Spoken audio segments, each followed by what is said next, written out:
Hello everyone, welcome to Drawer channel. In today's video, I am going to show you how to change screen timeout setting or auto lock time in your Samsung Galaxy A25 phone.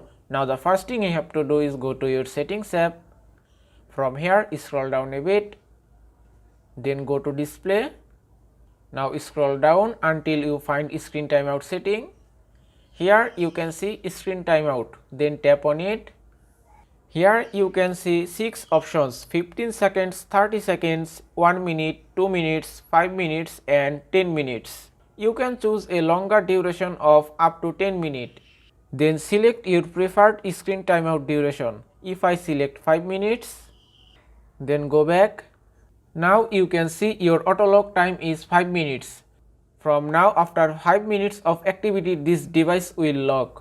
And that is how you can change screen timeout setting or auto lock time in your Samsung Galaxy A25 phone. I hope this video was helpful. If it was, please give it a thumbs up and don't forget to subscribe.